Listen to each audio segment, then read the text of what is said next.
Listen. Earth School, place where you earn karma credit. Every time you choose, your choice becomes stronger. As your choice becomes stronger and stronger and stronger, you enter into a choiceless awareness in which your undergirding intention is guiding your steps, ordering your steps. The Lord is ordering your steps. The Lord is the great law of life. The great law of life orders your step. Everyone take a breath here. I needed that breath because I needed to remember what the topic was. It came to me right when you were breathing. Oh, yeah, destiny, not fate. Don't bite the bait. Now, what do I want to say with that? There's a great teacher that you all know, Carl Jung, who talked about the fact that unless the unconscious becomes conscious, it will continue to direct your life, and you will call it fate. Powerful statement. Until the unconscious becomes conscious, it directs your life and you call it fate. Now, this is what happens. When you end up doing your spiritual work, you're praying, you're meditating, you're assuming a powerful intentionality for your life. You begin to be one-pointed about the unfoldment of your oversoul and the evolution of your individual soul. You bump into the obstructions, the hindrances. You bump into the denials and the delays, and they're not coming from God. Those obstructions are coming from that which is unconscious within you that hasn't been teased into consciousness, self-loathing. The unconsciousness that hasn't been teased into consciousness, a separation, a belief in separation, a belief that God is out there and not here. Your unconscious begins to be teased into consciousness. Your hidden beliefs about prosperity, wealth, and abundance, and the awareness that you might be separated from it. You end up with, and unless the unconscious becomes conscious, it directs your life and you call it fate. You want to be successful, but you keep moving the wrong way. You want to be healthy, but you keep eating the wrong stuff. You want to be in joy, but you keep having an embrace of a sense of separation from the presence of God that allows a perennial sadness to take over your life. There comes a moment when you're in spiritual practice when those hidden beliefs and that unconsciousness comes into your awareness and you see, oh my God, I've been wanting peace and love in my life, but inside it's a burning cauldron of negativity and judgment. And I've been projecting all of that onto the world, and I've been putting myself into a victim consciousness by saying, he made me feel this way, she made me feel this way, they made me feel this way. No one can make you feel any way unless it's already in there. No one can do it. No one can do it. Unconscious becomes conscious. And then there's a great healing. There's a great embrace. There's a great an embracing so that there's a transmutation that takes place. And the lies you have been telling yourself, I'm not good enough. The lies that you've been telling yourself, I am not enough. The lies that you've been telling yourself, I'm separated from God. One day I'll get there. The lies that you've been telling yourself, I'll be okay when. And whatever you want to put after that when is a lie. Why? Because you're all right now. This is the deal. You're all right now.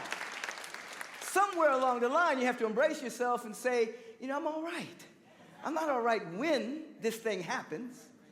I'm all right now. Because when the things happen, if you're not all right when it gets there, you still won't be all right when it comes.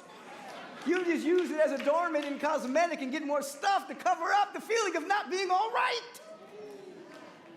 And so you have to embrace the way God sees you.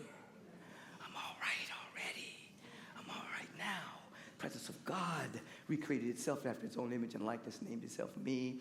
With all the foibles and all the things you're working through, you're still all right. You're all right. And what happens is there comes a moment where the unconscious becomes conscious. You embrace without judgment, no longer projecting it onto the world. You embrace it. You take responsibility for it. That does not mean blame. Responsibility and blame do not mean the same thing.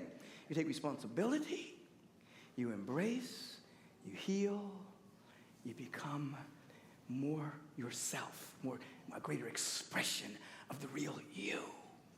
And then you discover what Jesus meant. One of the things he meant when he said, when two or more are gathered in my name. Name means nature. When two or more are gathered in my nature, the impulse of excellence within me, the highest potential within me. When two or more are gathered in the name of the Christ, there I am. When the conscious and the subconscious or unconscious become one, super consciousness takes over. You understand what I'm saying here? When two become one, when two are gathered in the name, when the conscious, you become conscious, you begin to proclaim, you begin to declare, you begin to decree. And you do it over and over and over again. You choose, you choose, you choose, you choose, you choose. The high road over and over and over again. Even when it's hard, you choose, you choose, you choose, you choose, you choose until it becomes subconscious. And when the conscious and the subconscious agree, the superconsciousness takes over. That part of you, it's not touched nor tarnished by time, has not had an incarnation. It is pure life. It takes over your life. And that's where you see mighty miracles. That's when you get a diagnosis and a prognosis, and suddenly there's a healing. You begin to see wonderful things occur because you are agreeing with yourself on a conscious and subconscious level. Now, hear Carl Jung again. Until the unconscious becomes conscious, it will direct your life. And you'll call it fate. But there's a destiny. There's a destiny. Everyone has a great destiny. Everyone has a great destiny. The destiny of the acorn is to be an oak tree. The destiny of a rose seed is to become a rose bush and bloom. You have a destiny to reveal the face of divinity as only you can do it. You can't do it the way someone else can do it, so don't judge how they're doing it. You do you. You open up, you come into spiritual practice, and you begin to be aware that there has been something placed within you that has zero to do with who your parents were, zero to do with the conditions on the planet. It's a destiny that as you begin to embrace, you're all right from the beginning. Before the beginning, you're all right. You begin to embrace no separation. You begin to embrace, I'm surrounded by abundance. You begin to embrace, I am embraced by a divine love and a joy and an intelligence. You begin there and do your work. Then you'll become receptive to the perennial blessing that's always occurring from the mind of God.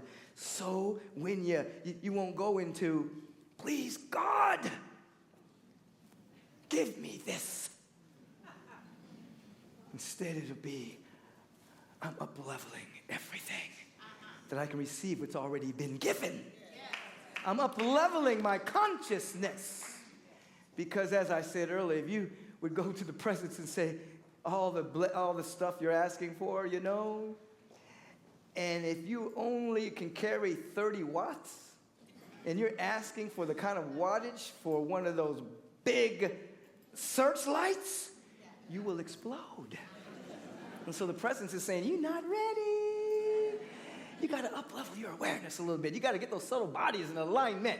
You got to get that mental body in alignment. You get that emotional body in alignment. You got to get your physical body in alignment so that you can go and you can receive. You can accept. You can embrace what's always being given. So don't think for a moment that God is a God of withhold. Don't think for a moment that God is the God of denial. Don't think for a moment that God is a God of delay. No. The unconscious beliefs are causing the delay. And when you open up, bam! Just like some of the projects I saw yesterday in the class. Miracles taking place. Where there was seeming lack and limitation and not enoughness. Bam! Ways opened up that they didn't even know existed. They didn't know it was not even in their mind for that to even happen. All of you are privy to that kind of blessing. That right now there's a blessing trying to happen in your life. In this instant right now. And you may be circumscribing that blessing to it looking a certain way. And if you're trying to do that, then you are blocking all of this. Because you're trying to get it through this. But all of this is trying to happen, but you're trying to, it's a narrow point of view as to how it should look like, who it should come through. What? No! You do this. You open yourselves up. You state unequivocally that you are prepared vibrationally to receive the blessings from on high that's within you.